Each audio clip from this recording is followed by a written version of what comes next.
Ça va très bien. Merci,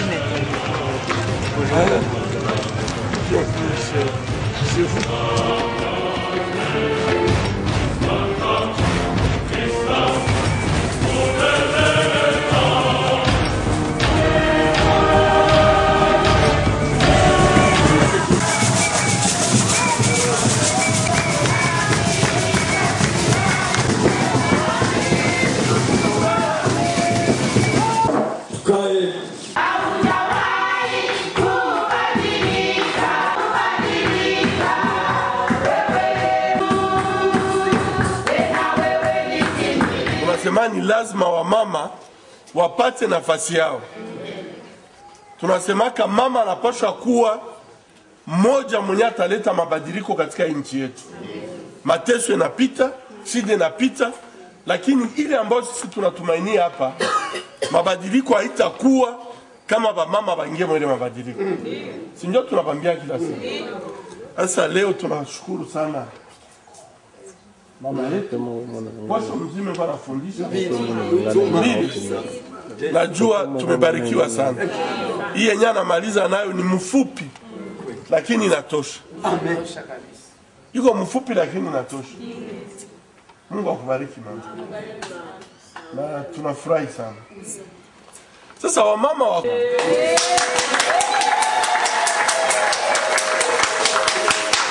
huyu mama jina yake ni Eve Bazaiba. Mimi najua nyie huku amjua wake yenyewe binapita mdunia. Bangapi banamjua Eve Bazaiba? Muko bangapi?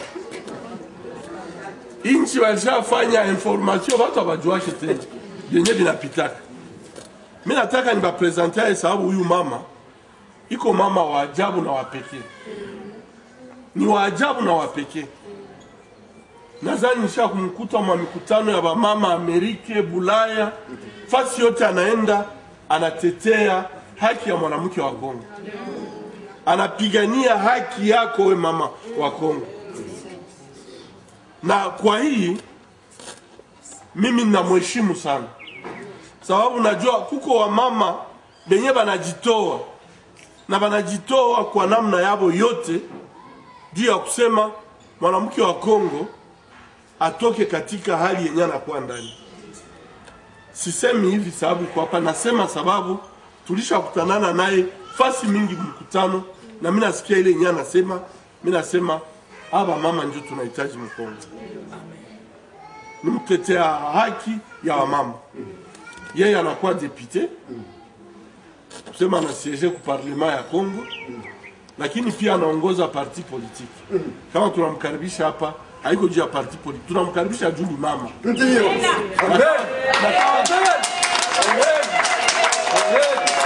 Na kama tunaweza kumshika mkono, tutamshika mkono juu ni mama.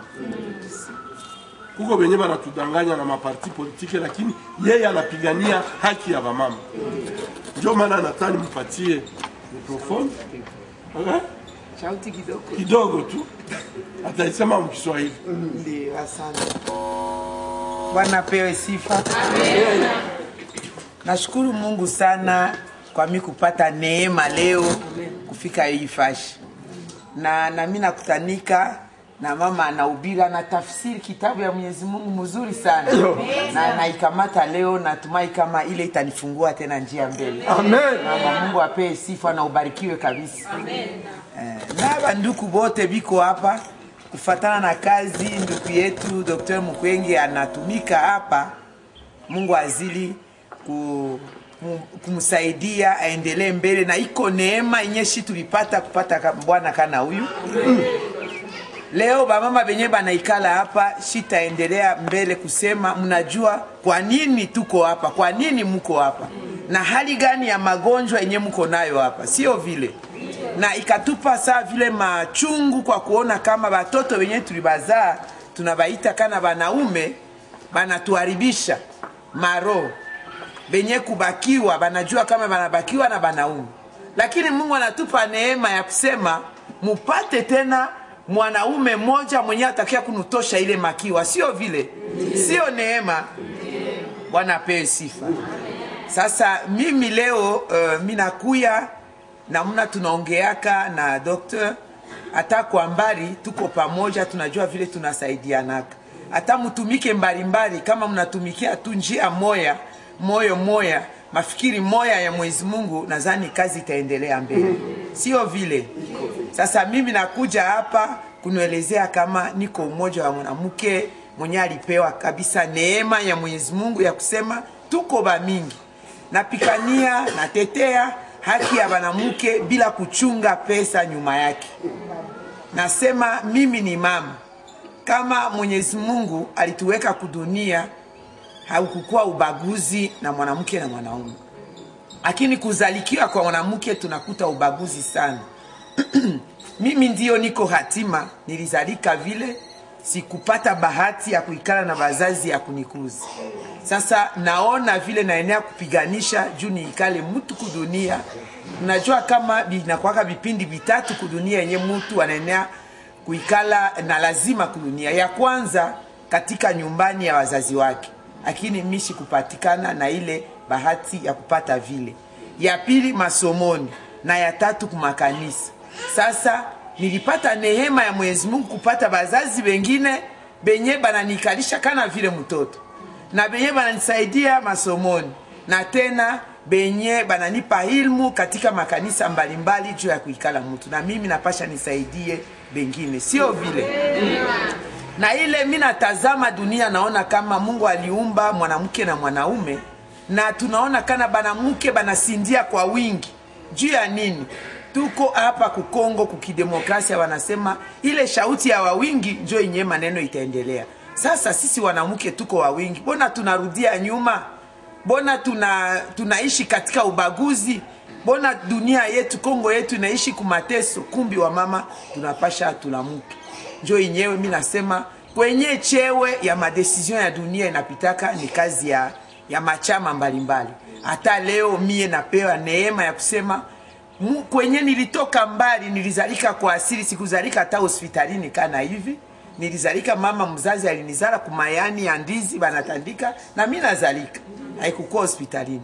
Lakini napiganisha leo kati ya Kongo, niko na neema ya kuikala mwanamke wa kwanza mwenye anasimamia chama moja kifulani ya kwanza, na inaenea kufungua nchi yetu na kumaendeleo. Mungu apewe sifa kwa hiyo. Sasa mie naishia pale kwa kifupi ya kusema msizani kama muko hapa muko mwe benyewe. Kuna bengine benye bananombea, kuna bengine benye banatetea haki zenu, kuna bengine benye banapiganisha juu usalama na ukingi na amani uikale kuinchi ya Kongo mzima. Nashukuru Mungu. Asante sana.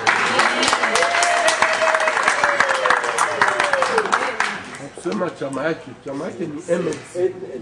Yeye ndio aligomboa Jean-Pierre Bemba. Ba mama. Muko na ba mama. Huyu ndio mwenye aligomboa Jean-Pierre Bemba ku preside MLC. Nilimwambia hatuko hapa juu ya machama, lakini yeye ni mama. Kama balimkamata manake baliona kama kuna kitu ndani. Na tunahitaji ba mama sawa hapa kubashika mkono. Ba mama mnahitaji kuwa mnasoutenir wengine ba mama. Swahili alisema nyinyi ndio wengi. Muko na bakikamata banaume na banamuke muko % 52. Lakini mnashindwa kuvote wenzenu banamuke. Hiyo ni makosa. Ndio. Msiwaze kama mtasaidiwa na mna nyingine. Kuma kanisa huko ubaguzi. Huyu mama anahubiri, amkusikia kama hubiri yake inashinda ya wanaume. Lakini hata kwa pasteur juu tulikatalaka. Si wanaume tulisemaka bu pasteur ni wetu tu. Si ni ubaguzi tulisemaka. Lakini haiko njoo vile. Na njoo maana huyu mama anaongoza chama mkubwa, nadhani chama yake ni ya 3 Mkongo. Na huyu ukisikia anahubiri unasema ndio. Huyu mama kabisa ni mama. Lakini si tulibanaume tulisemaka hautakuwa pasteur. Lakini yana niambia aseme haiko vile. Sababu gani haiko vile? Sababu Mungu akipana ye haangalie sex kabisa.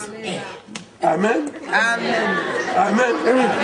Lakini sisi tutamwambia Paulo anasema nyi baba na Mungu na nyamazi. Tunapata neema. Wakati wa neema mwanamke akisema anaweza kufanya kitu, anaweza kuumba kitu kabisa. Mwanamke ndio alisemaka wa kwanza. Wakati yenye Kristo alifufukaka banaume bote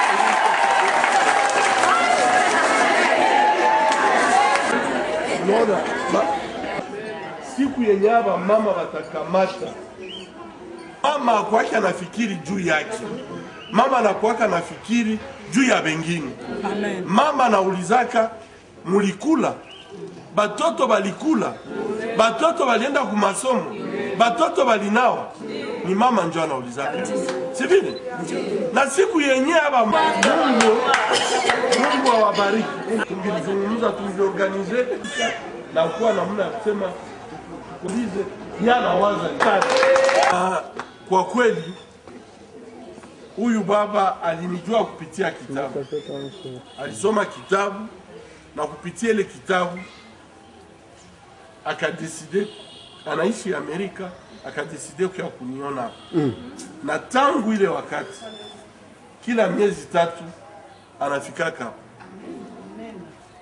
Huyu ni mkongomani wa kwanza mwenye mimi naona anasema hapa watu biko banateswa, mimi natosha franka yangu dolar 10,000 muze dawa. Sivyo?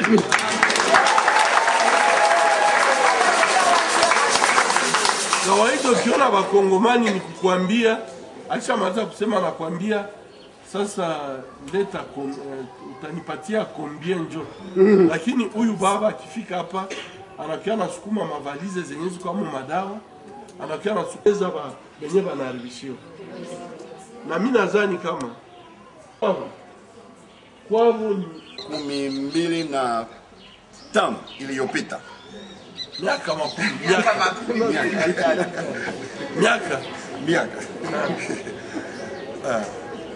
Ninasema Kiswahili kidogo tu. Kwa hivyo ninataka kumupa ujumbe kabla ya kurudi Marekani Kifaransa.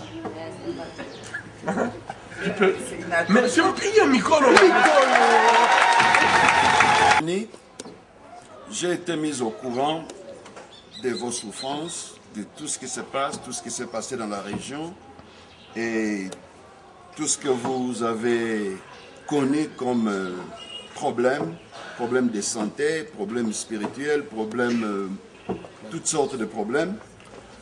Tous frères, nous sommes tous de la même famille, quel que soit le coin du Congo où je suis venu. De l'amour que j'ai envers vous autres, les sœurs et les frères, qui m'a amené ici à Panzi. Je pense que mon frère le docteur vous a déjà expliqué un peu l'expression de cet amour que j'ai avec vous, avec les actes que j'ai déjà fait en votre faveur ici à l'hôpital. Vous m'avez vu aujourd'hui, ce n'est pas la dernière fois, vous allez continuer à me voir.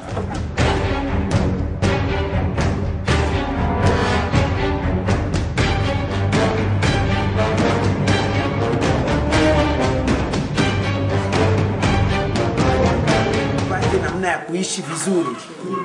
Juu hapa kui dunia kama mama iko na shida, jamaa yote inaharibika.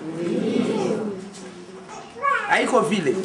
Tuangalia hata viumbe vingine wenye Mungu aliumba kana kuku.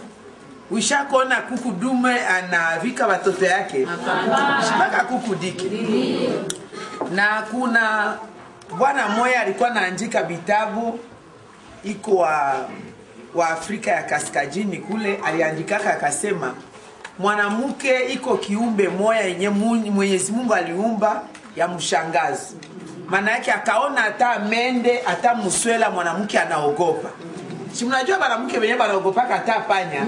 Akaona vile analalamika, biguru yote nje, bikwembe yote anarusha kama sio vile. Lakini ule mwenye kuogopa hata mende hata panya akaona kitu kibaya, mfano chui inakuye munyangule mtoto wake, imkamate mtoto wake sawa vile na mkamata huyu, ule mwanamke ataogopa chui? Hataogopa chui. Atafanya nini? Atakia kupigana na chui juu akamate mtoto wake, sio vile? Haiko mshangazo ile kwa kuona mwenye sasa hivi aliogopa panya lakini anapigana na chui. Ni nini? Kuonesha nini? Mapendo. Sawa. Kama dunia ingitembezewa na mapendo, ingiongozewa na mapendo, nadhani kama sisi wote tuko wazima. Na kama sisi wote tuko vizuri. Sasa kwa kifupi kile, mimi napenda sasa niwashikie.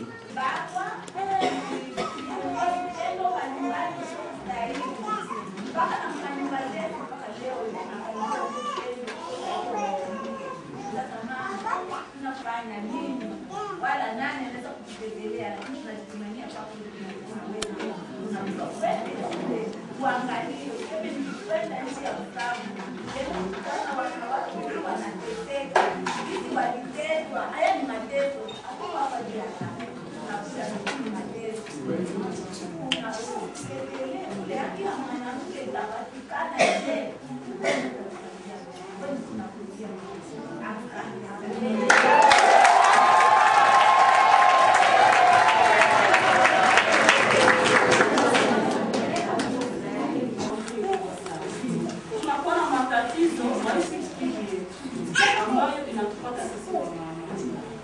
Leo tuko wamama tunatuona kisi tuko hapa ni wamama wengi wenye walibakiwa na wanaume wenye hawako.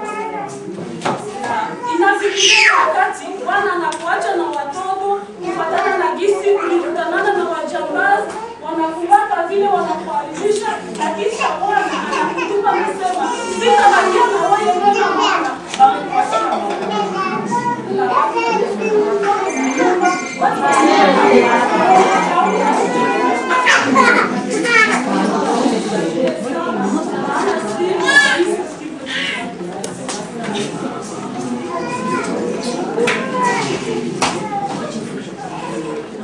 Mama pole sana. Sababu nyingine mafikia hakuna mwenye alitaka. Kisha najificha hauna tena wakati.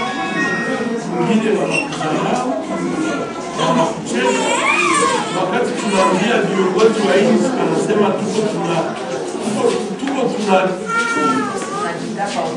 tunaumba vitu. Wanasema vyenye viko haviko kweli. Mimi naona nyinyi tunakuwa na matatizo. Watu wakubwa sana nyinyi mnaweza lia tu bure. Mimi nadhani mwambie mama. Yeye iko mwanabunge, iko depute. Kama nyinyi wote mnaweza anza kulia machozi juu ya shida zenye mnapitia. Mnalia machozi juu mnakuta mnatupiliwa. Jamii na batupa. Nchi yenu nayo pia na batupa.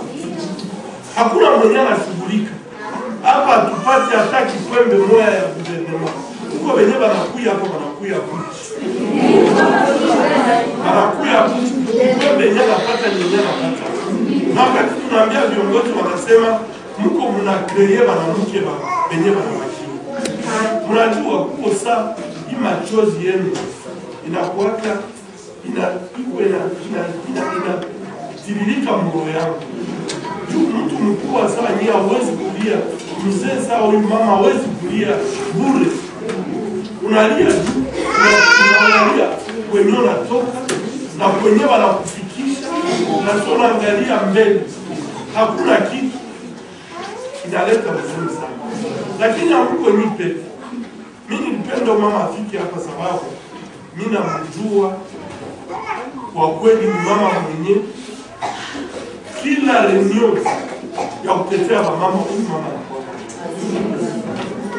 na siko mipe huko wa mama wenyewe wanafanya na hii machozi yenyewe mko mnalia. Mama hawezi lia bure. Wenyewe mko wanafanya mabaya, Mungu atanishughulisha nayo. Yuko wa mama yetu si wote. Na mateso yenye mko mnapitia haiwezekane miaka 15 bado wafunge masikini. Haiwezekani miaka 15 ya mateso wa mama kuwa analia kila siku, haiwezekani. Mimi ninaamini kama itaisha. Mimi ninaamini kama mtarudia kwa mama kabisa. Wenyewe wanashughulika na jamaa, wenyewe wanashughulika na watoto. Mwache kulia. Asante sana.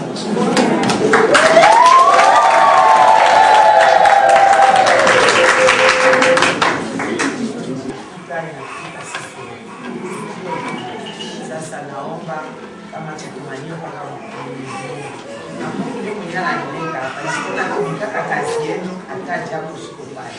Ukapenda ndugu yako haikiri mpaka uone umkae unayefashiria. Hata kwenye mbali huko unaenea kutetea pia. Sasa mimi pia kukutana na ndugu yangu hapa rafiki juu nijue kazi njia gani tunaenea kufanya tukufupishe hii mambo. Tunajua kwenye natoka. Sawa, hatutapenda kuikalake tu hivi kikundi. Tunapasha saa hivi mama, kila mtu iko anatumika makazi yake, kila mtu anasaidia jamaa yake. Sasa ile ndio tunatafuta. Sasa kazi yote tunatumika, hatuone kabisa mabadiliko. Tunapasha tuikale tukumbuke namna gani tutakata ile maneno kwa kifupi. Natumai ile ndio kazi yetu hapa sasa. Na pamoja msikaleke na msaabu. Hata kidogo ile nitakuwa nayo hata shiko nadhani tutakabulana nayo kidogo.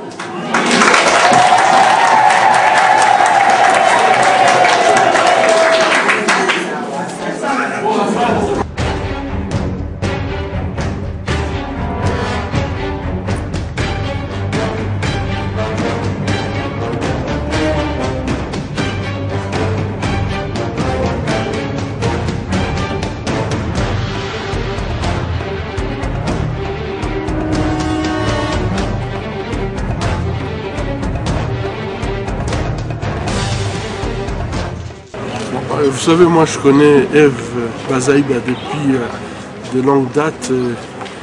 Elle est venue aujourd'hui nous rendre visite à l'hôpital de Panzi. Je crois que je suis ravi par cette visite, mais surtout, je crois que j'admire beaucoup son engagement en faveur des femmes congolaises. Je crois que ce qu'elle fait pour les femmes congolaises devrait être souligné. Je ne la connais pas seulement ici, j'ai été avec elle dans plusieurs conférences internationales. Je sais que c'est une femme qui porte très très haut la voix des femmes congolaises et pour ça j'ai une grande admiration pour elle. Vous avez noté, on a visité ces femmes, c'est beaucoup d'émotions. Ce travail que vous faites, c'est avec beaucoup de passion. Quel est le secret d'abord? Je ne pense pas qu'il y a des secrets.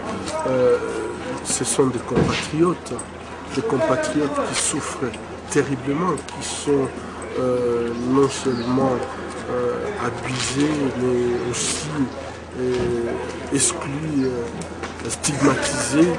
Et je crois que pendant notre visite, vous avez pu vous rendre compte à quel point c'est émouvant de voir des centaines de femmes en train de pleurer puisque elles ont du mal à digérer comment la société peut les traiter comme aujourd'hui, malheureusement, nous les traitons. Je crois que c'est une interpellation. Nous devons être conscients que nous avons une responsabilité par rapport à ces femmes qui ont besoin de notre protection. Et ces femmes ont besoin de sentir qu'elles appartiennent à une nation. Et aujourd'hui, en fait, elles sont exclues, elles sont stigmatisées par leur communauté. Elles viennent ici dans un état de pauvreté extrême alors que nous savons leur capacité de se battre, leur capacité de travailler pour elles. Je crois que la seule chose que je peux dire, les hommes congolais, nous devons être conscients de ce qui se passe dans notre pays. Ce n'est pas en fermant les yeux et les oreilles que nous résolvons les problèmes. Il faut que nous soyons conscients de ce qui se passe et nous avons la responsabilité de répondre à ces pleurs, de répondre à ces larmes. Nous ne pouvons pas être indifférents quand nos mamans sont en train de pleurer puisque tout simplement elles ne peuvent pas aller au champ librement, puisqu'elles ne peuvent pas aller au marché librement, puisqu'elles ne peuvent pas être chez elles à la maison et se sentir en sécurité. Je crois que nous devons y répondre. On a surpris, on a vu quelque part, vous avez dit que le Congolais dit la vérité, c'est le début du changement. Selon vous, il faut la vérité pour le changement au Congo? Je crois que ce que nous avons vécu depuis 20 ans, on n'a jamais dit pourquoi nous souffrons de cette façon. Il y a ici, tu verras toutes les familles ici, au sud Kivu, au nord Kivu, nord Katanga et dans la province orientale. Tous ces orphelins, on ne les a jamais expliqué pourquoi leurs parents ont été tués. On n'a jamais expliqué à ces femmes pourquoi elles se trouvent aujourd'hui veuves violées.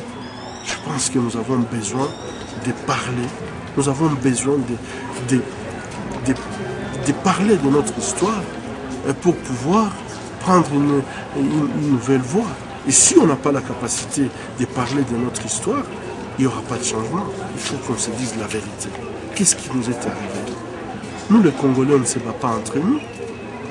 Le matin, je vous ai montré des gens qui viennent des États-Unis, originaires des Bas-Congo, mais ils apprennent tout simplement que les gens souffrent au sud Kivu et ils viennent avec leur soutien. Ils viennent de très loin. On n'a jamais eu de problèmes entre nous. Ce sont des problèmes organisés. Et moi, je pense que si on n'arrive pas à me dire que nous sommes des frères, nous sommes des Congolais, nous avons une nation. Et par contre, ce que nous subissons est tout à fait exogène. Et savoir comment éviter que ça puisse se répéter, c'est ça dire la vérité. Et c'est cette vérité qui va nous libérer. C'est cette vérité qui va nous permettre de commencer un changement. Et voilà, vous avez l'impression qu'il faut... Parler politique, vous parlez de quoi?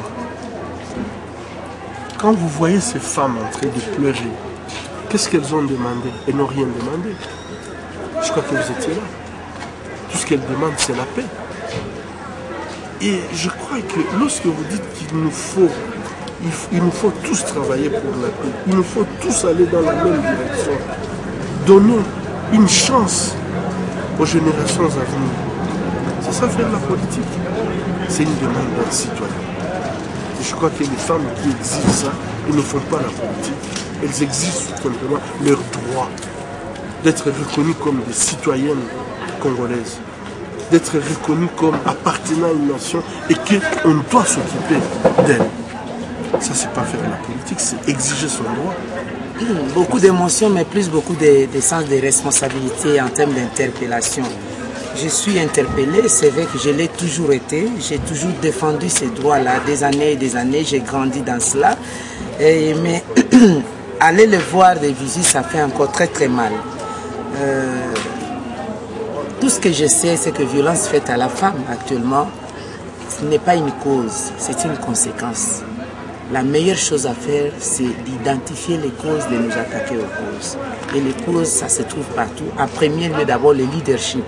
Parce que la sécurité de la population dépend de celui qui dirige, celui qui en a les responsabilités. Ce n'est pas tout le monde qui a la responsabilité de sécuriser les autres.